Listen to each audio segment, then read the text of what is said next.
So I've tried to make sure to accept that at work I like to be quite perfect. At the home front, I like it to be focused on love rather than perfection. Welcome to the Voice of Visma podcast, where the heartbeat of our community comes to life. Join us as we chat with Visma leaders and colleagues, sharing their stories, industry insights, and valuable career lessons. Hello everyone. Welcome back to Voice of Visma podcast. I'm your host Diana Kigyoshi, and today I'm sitting down with Stian Grindheim, our Chief Financial Officer.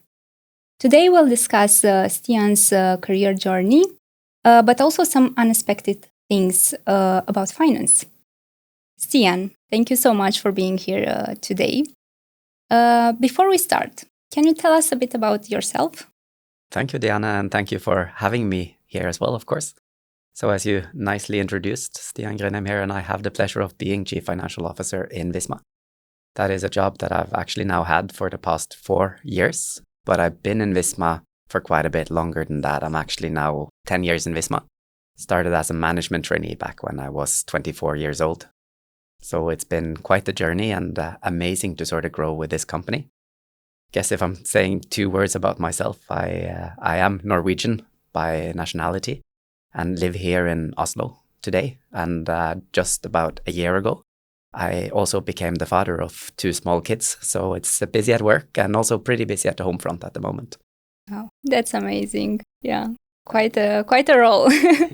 It is, yeah. So you mentioned that you started as a management trainee, and basically you worked your way up to the CFO role. Can you tell us a bit about that journey and also maybe touch upon the management trainee program?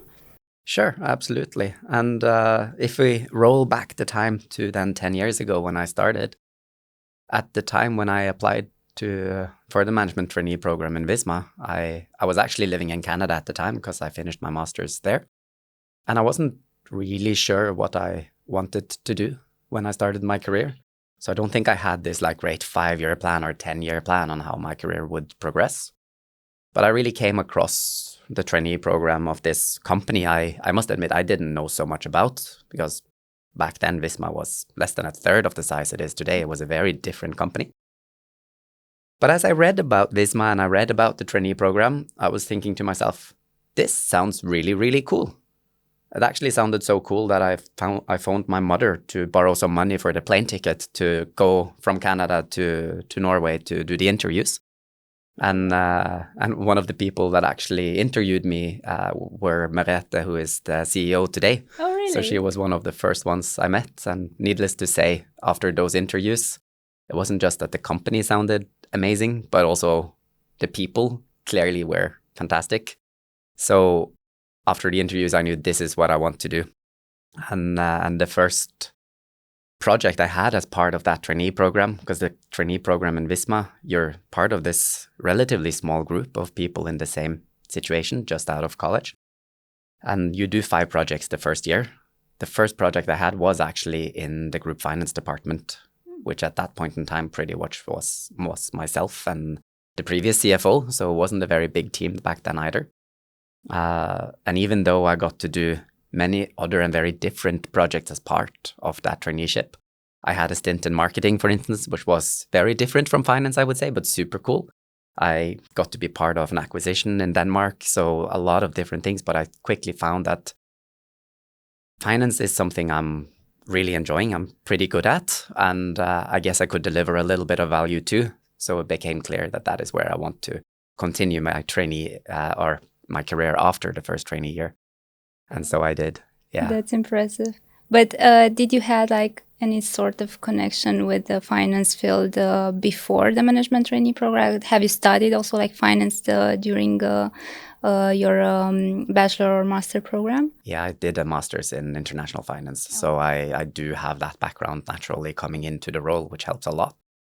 But I think it's also been a combination of both that knowledge from the studies and maybe that I've really have been very interested in what Visma is doing and the business and what drives that business, that sort of made it really fun to grow and develop the finance function back then 2 people wouldn't have passed that coconut test if someone got a coconut in the head. We've built a little bit more of a scalable team now, making sure we can onboard acquisitions all the time, going from being just a Nordic unit to really now we have offices and operations all across Europe, and then interacting with people from different cultural backgrounds, etc. as well, which has been amazing, really, really interesting, and gives me a lot of energy. Quite an impressive journey, like starting from almost like a blank Canva and where we are today, like with the finance team and everything, right? It's been a steep learning curve and a lot of very hard work, but also extremely fun, naturally. Sure that, yeah. I cannot skip the part of you joining this role at quite a young age. Was it 30 years old? Yeah. Okay. How was it to become CFO of such a large company at that age? How did you feel it? I really felt that I actually was quite ready for it in the sense that I knew I had the competence and I had been working close enough on the finance function to know what this job actually entails. And I had some thoughts of myself on how can I continue to grow and build this function. But naturally, it's pretty big shoes to step into. And of course, being that young, which is a little bit uncommon for such a large company, you also have maybe even larger expectations that you really need to prove yourself, because obviously you must be doing something right to get a role at that age and people want to see that. And had I been 40 or 50, you maybe could come in with a little bit more of, I have all the experience and get some authority from there. Coming in much younger, you want to show that you can build something because you don't have a history to bring with you, but it's worked really well. And I think that's one of the things I really like about Visma as well. It's been very much focused on merit and what you can do and what you can deliver, and a little bit less on whether you are the right age or the right background or those kind of things. So it's been very supportive from everyone around me, and that, of course, makes you a lot more comfortable to take that kind of responsibility early as well. That's like the most important thing, making sure that you basically get the right support system around you, so it doesn't matter the age or the time of your life where you are and the experience. If you get, it's fun sometimes to be allowed to swim a little bit in the deep end and do something you don't really know how to do or solve, but still have that really group of supporters that cheer you forward as you do that and help you to succeed. That's been great. And Visma is the right place for that, right? Because we do have a lot of autonomy and flexibility, and I think that's amazing. There is a lot of freedom here, and if you show that initiative, you really get to run with it. So there is a culture of trying and making things happen, and that's one of the things I really love. And I think you see that a little bit as well. I'm actually 1 out of 3 people in our top management team that started their careers as management trainees back in the days. So we have this culture of bringing forward talents regardless of what experience or how young you are, as long as you're good enough. Of course, yeah. Are there any learning lessons that you would like to share from this journey?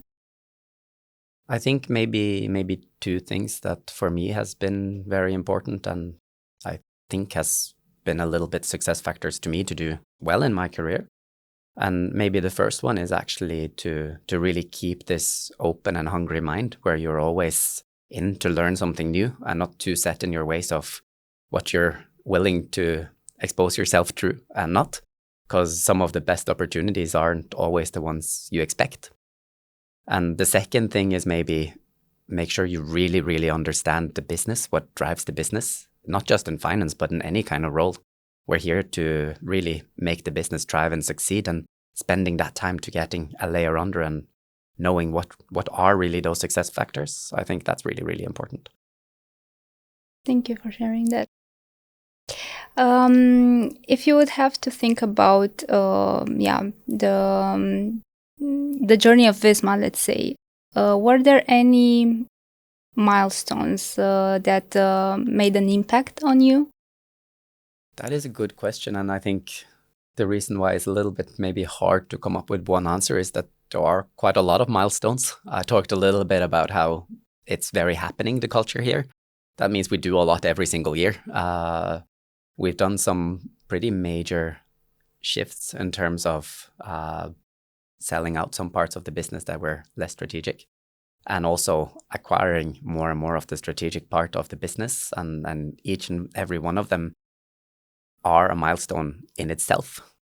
So I think rather than there being that one big bang milestone, I think it's that constant drive for continuous change, constant drive for continuous small milestones that maybe is so special about Visma, actually. And now maybe taking a shift from this part of the career. I happen to know that you are a dad of 2 young kids. Yeah. Is that right? That's right, yeah. How do you manage all of that responsibility and basically having this multiple hats? I think that is probably one of the most intense challenges I've gotten to try myself on. And I'm sure anyone that becomes a parent and has a career can sort of relate.